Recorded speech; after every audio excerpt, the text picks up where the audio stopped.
अंधेरे में छुपे इंसाफ के सिपाही हमेशा इंसानों जैसे नजर नहीं आते। कभी वो खूंखार भेड़ियों की शक्ल में हमला आवर होते हैं, कभी बर्फानी भालुओं के जबड़ों में जालिमों का अंजाम रकम होता है, और कभी बिफरे हाथी अपने पांव तले जाबिरों को रौंद देते हैं। तारीख ने कई बार यह मंजर देखा है जब जंगल के बेजुबान बाशिंदे जुल्म के खिलाफ कुदरत की खामोश फौज बनकर उभरे। ये महज कहानियां नहीं बल्कि ऐसे वाकयात हैं जिन्होंने तख्त उलट दिए, हुक्मरानों के चेहरों से गुरूर का रंग उतार दिया और जालिमों को उनके अंजाम तक पहुंचाया। यही तारीख का वो लिखा गया कानून है जो वक्तन फवक्तन दोहराता रहता है कि फितरत कभी भूलती नहीं, और जब इंसान इंसाफ से मुंह मोड़ ले तो जंगल की अदालत लगती है जहां फैसले अल्फाज से नहीं पंजों और जबड़ों से होते हैं। आप सब पर सलामती हो, मैं यासिर रशीद हूं और आप देख रहे हैं 92 डिजिटल। नाज़रीन, एक वाकया एक आम जानवर के हमले से ज्यादा एक दिलचस्प अलामत में तब्दील हो चुका है। इजरायली फौजी जो दुनिया के जदीद तरीन असलहे से लैस थे, एक सहराई बिल्ले के अचानक हमले के सामने बेबस नजर आए। इजरायली मीडिया में यह खबर जंगली हयात के वाक़े के तौर पर शाया हुई, लेकिन सोशल मीडिया पर यह एक नई कहानी में ढल चुकी है। मिस्री लंक्स, उनकी कहानी जिसने सरहद पार करके दुश्मन फौजों पर हमला कर दिया। सोशल मीडिया पर दिलचस्प तबसरे हैं। कुछ ने इसे कुदरत का इंतकाम करार दिया, कुछ ने सवाल उठाया कि आया ये तस्वीर असली है या एआई का कमाल। लेकिन एक बात तय थी, ये वाकया महज एक जानवर के हमले तक महदूद नहीं रहा, बल्कि इजरायली फौज की बेबसी और एक गैर मुतवक्के दुश्मन के खिलाफ उनकी लाचारी का मजाक बन चुका है। ये शिकारी बिल्ला जो तन्हाई पसंद और चुपके से शिकार पर झपटने में माहिर होता है, आमतौर पर ये इंसानों से दूर रहते हैं, मगर मिस्र और इजराइल की सरहद पर जो वाकया पेश आया है वो खिलाफे मामूल था। यह हैरानकुन था कि एक सहराई बिल्ला जिसने जदीद तरीन जंगी तरबियत याफ्ता फौजियों को निशाना बनाया। यह जानवर 3 मीटर तक लंबी छलांग लगा सकता है, निचली परवाज करने वाले परिंदों को आसानी से दबोच लेता है, खरगोश, चूहों और छोटे परिंदों को शिकार करना इसकी फितरत में शामिल है, मगर किसी फौजी पर हमला करना यह गैर मामूली था। इस वाक़े ने न सिर्फ इजरायली फौज में खलबली मचाई बल्कि सोशल मीडिया पर तूफान बर्पा कर दिया। कुछ ने इसे महज हादसा करार दिया, दूसरों ने इसे एक अलामती जंगजू बनाकर पेश किया जो सरहद पार करके इजरायली फौजियों पर हमला आवर हुआ। लेकिन सवाल यही था कि आखिर वो कौन सा लम्हा था जब यह जानवर अपनी फितरी जबिल्लत से हटके इंसानों पर झपट पड़ा। रेत के समंदर में एक खामोश साया, तारीख के बोसीदा औराक से उभरता हुआ, शिमाली अफ्रीका और मशरकी वस्ती के सहराओं में पलने वाला ये जंगजू बिल्ला, ये बिल्ली से बड़ा होता है, चीते से छोटा होता है, अपने लंबे कानों में माजी की सदाएं समोए हुए। ये वही जानवर है जिसे कदीम मिस्री अपने मकबरों का मुहाफिज मानते थे, जिसके मुजस्मे मकबरों के दरवाजों पर इस्तादा थे, जिसकी तस्वीर कुशी सांपों से बरसरे पैकार एक जंगजू के तौर पर की जाती थी। मगर आज ये मुकद्दस शिकारी तारीख की किताबों से निकलकर हकीकत के मैदान में आया, एक ऐसी हकीकत जिसने इजरायली फौजी चौकी में खलबली मचा दी। एक्सपर्ट्स राय दे रहे हैं कि इस हमले की वजह कुदरती रिहाइश गाहों की तबाही है, बेदरीग शिकार है जिसने इनको आबादी वाले इलाकों के करीब धकेला है। मगर क्या ये वाकई सिर्फ इत्तफाक है या इसके पीछे कोई सदियों पुरानी बाज़गश्त है? शायद ये महज एक भूखा शिकारी हो जो अपनी बका की जंग लड़ रहा हो, या शायद ये तारीख की एक अलामत हो, एक कदीम मुहाफिज हो जो एक बार फिर अपनी सरहदों का दिफा करने आया हो। सहराई बिल्ले, जिसे कैराकल भी कहा जाता है, यह फ्लाइडिया खानदान का एक पुरस्कार और ताकतवर शिकारी है जो सदियों से इंसानी तहजीबों के लिए हैरत और तजस्सुस का बाइस रहा। इसका जिक्र कदीम मिस्री, ईरानी और हिंदुस्तानी सकाफतों में मिलता है, जहां इसे एक मुकद्दस और जंगजू जानवर के तौर पे देखा जाता था।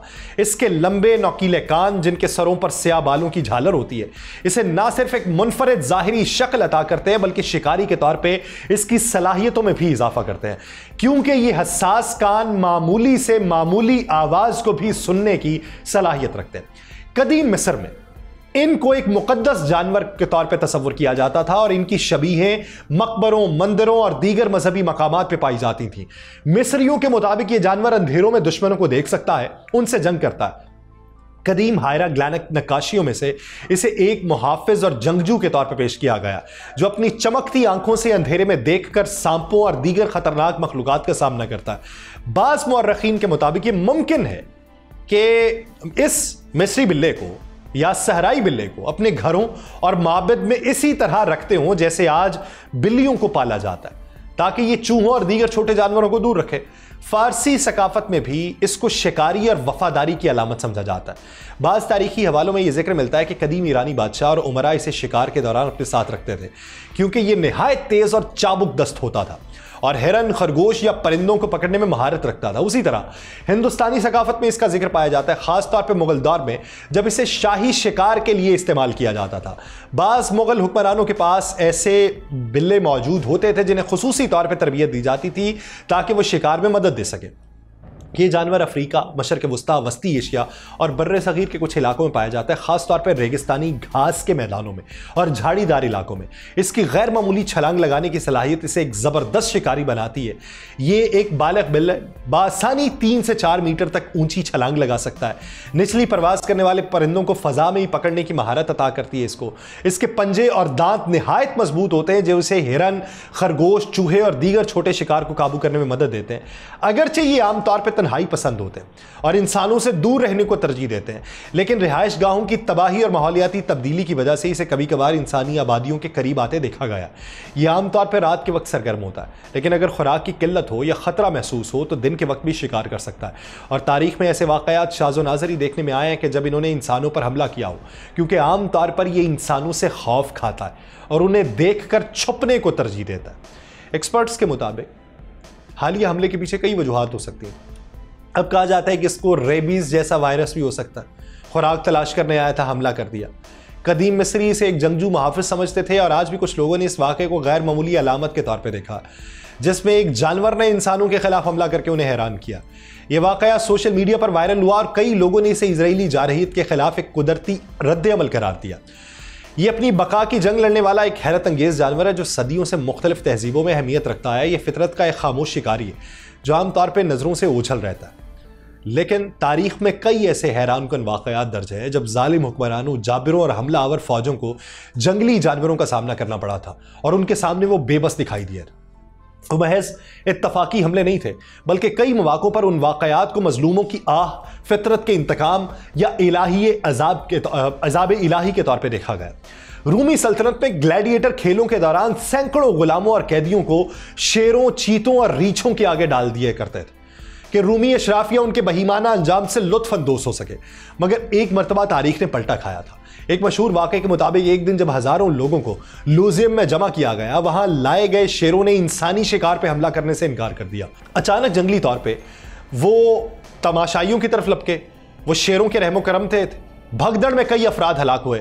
उस वाक़े के बाद रोम में ग्लैडिएटर खेलों पर सख्त सवालात उठने लगे और बिल आखिर इन जालिमाना तफरीहात पर पाबंदी आयद कर दी गई। चंगेज़ खान की अफवाज ने दुनिया के कई इलाकों को तबाह किया, लाखों मासूम लोगों का कत्लेआम किया, लेकिन कुदरत का इंतकाम भी एक अजीब अंदाज में हुआ। तारीख में दर्ज है कि जब चंगेज़ खान की फौजें मशरकी यूरोप में एक इलाके में दाखिल हुई तो अचानक हज़ारों भेड़िए नमूदार हुए, फौजियों पर हमला किया। उन वहशी दरिंदों ने घोड़ों और फौजियों पर ऐसी हलाकत खेज एलगार की कि मंगोल फौज पसपा होने पर मजबूर हो गई। मुअर्रिखीन के मुताबिक यह हमला इस कदर शदीद था कि चंगेज़ खान की फौज ने उस इलाके में दोबारा कदम रखने की हिम्मत नहीं की। और आपको याद होगा कि उस्मानी जो है, सल्तनत उस्मानिया की बुनियाद रखने वाले, उनके आबाओ अजदाद वो खुद को भेड़ियों से तशबीह देते थे। दूसरी जंग अजीम के दौरान जब नाजी अफवाज ने रूस पे हमला किया तो उन्हें सिर्फ इंसानी मज़ामत का सामना नहीं था, बल्कि रूस की बर्फानी वादियों में कुदरती हयात ने भी उन पर हमला किया। शदीद सर्दी में खुराक की कमी के बायस भूख से तंग बर्फानी भालुओं ने नाजी फौजियों के खैमों पर हमले शुरू कर दिए। कई फौजियों को भालू उठाकर बर्फ में घसीट ले गए और उनका नामो निशान मिटा दिया। हैरानकुन तौर पर रूसी शहरियों ने इस मौके पर कुदरत को अपना इत्तेहादी करार दिया और कहा कि नाजियों के जुल्म के खिलाफ जंगली जानवर भी रूस के दिफा में शामिल हो गए। जब बरतानिया ने हिंदुस्तान पर कब्जा किया तो उन्होंने मकामी आबादी पर शदीद जुल्म ढाए, लेकिन एक वाक़े ने उनको हिला के रख दिया था। 1857 की जंग आज़ादी के दौरान जब एक बरतानवी छावनी पर हमला हुआ तो मकामी लोगों ने हाथियों को आज़ाद किया। उन मुश्तइल हाथियों ने काबिज फौजियों को रोन डाला और उनके कैंप्स को तहस नहस कर दिया। हैरानकुन बात यह थी कि उन हाथियों ने सिर्फ काबिज फौज पे हमला किया और मकामी आबादी को कोई नुकसान नहीं पहुंचाया। उस वाक़े के बाद बरतानवी फौजियों में हाथियों का ऐसा खौफ बैठा कि उन्होंने कई इलाकों में अपने कैंप ही खत्म कर दिए। तारीख हमें बताती है कि जुल्म और जबर चाहे जितना भी ताकतवर हो, कुदरत का अपना निजाम है। कभी जंगली शेरों ने कातिलों को चीर फाड़ दिया, कभी भेड़िए खूंखार फौज पे कहर बनकर टूटे, कभी हाथियों ने आज़ादी के सिपाहियों का साथ दिया। जानवर जो बज़ाहिर बेजुबान और लाचार नजर आते हैं, कई बार तारीख में इंसाफ के खामोश मुहाफिज बनकर सामने आते हैं। शायद यही वो वक्त होता है जब इंसानों के किए का हिसाब खुद कुदरत चुकाने आती है। मुझे दीजिए इजाजत। अल्लाह निगहबान।